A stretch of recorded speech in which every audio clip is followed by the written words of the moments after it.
Je voudrais d'abord dire que ce manifeste a deux grandes qualités. Il est concis et compréhensible. On n'est pas en face de plusieurs pages de textes compliqués. Et c'est un manifeste qui va droit au cœur, qui va droit au but. La traduction ici à Liège, d'abord nous avons depuis une dizaine d'années un conseil communal consultatif des seniors qui est composé de 34 associations qui sont actives sur Liège au quotidien.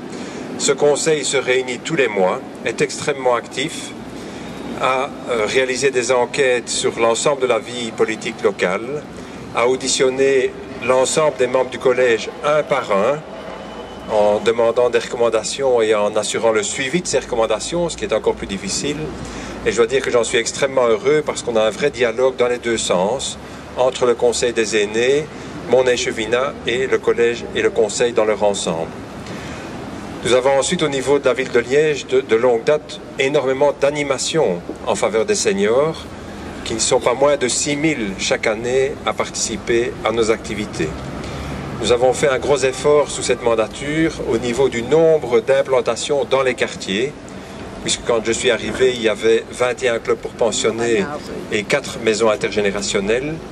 Nous avons en plus créé 4 maisons des seniors, qui sont des lieux d'activité positive, dynamique, en faveur des seniors. Et nous avons démultiplié les maisons intergénérationnelles, puisque mercredi, je pense, le 10 de la semaine prochaine, nous inaugurons une 9e maison intergénérationnelle dans le quartier de Sainte-Marguerite.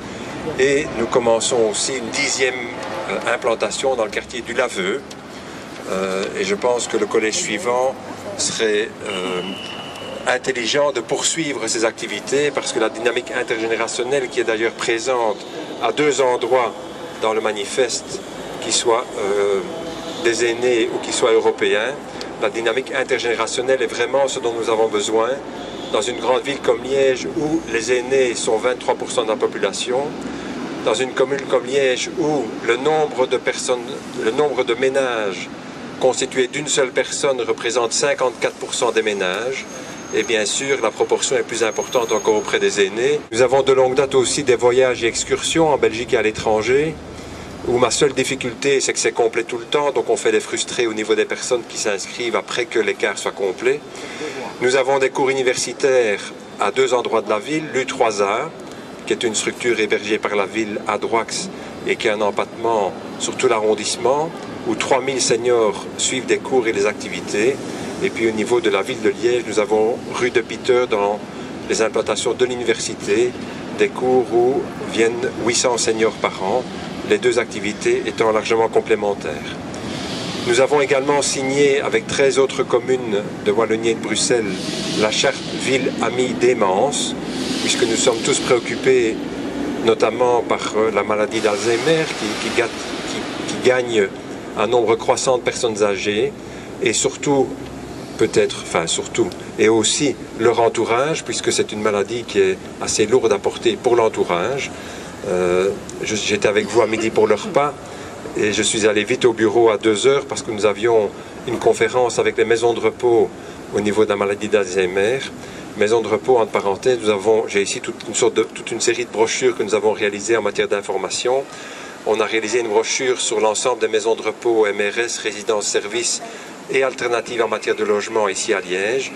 Et c'est de très loin le répertoire qui est le plus demandé par la population.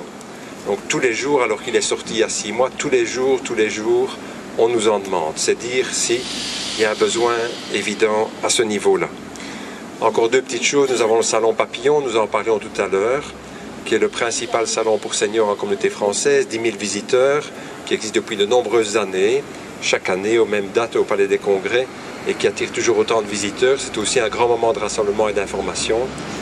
Et enfin, nous avons fait des efforts particuliers au niveau financier dans le budget communal pour soutenir les associations d'aide familiale, mais aussi, et c'est nouveau, depuis 2008, pour soutenir les associations de garde à domicile. Pourquoi? Et j'en termine par ça. Lorsqu'en 2007, nous avions fait au niveau du collège une enquête dans l'ensemble de la population par un questionnaire toute boîte sur les préoccupations des citoyens, toutes thématiques confondues, la culture, le tourisme, l'urbanisme, la jeunesse, les sports, enfin tout ce qui fait la vie communale, je suis toujours très frappé que la préoccupation première qui a été exprimée, toute tranche d'âge confondue, est le maintien à domicile. Donc c'est vraiment quelque chose qui est dans la perspective de tout un chacun, même des générations plus jeunes, par rapport à leurs parents et leurs grands-parents. Et nous devons, dans les années qui viennent, faire des efforts considérables pour améliorer le maintien à domicile, qui reste quand même le premier choix par rapport à un placement en institution qui n'est jamais fait de gaieté de cœur. Voilà. Merci Arlette. Merci Benoît. Vous voyez qu'à Liège, on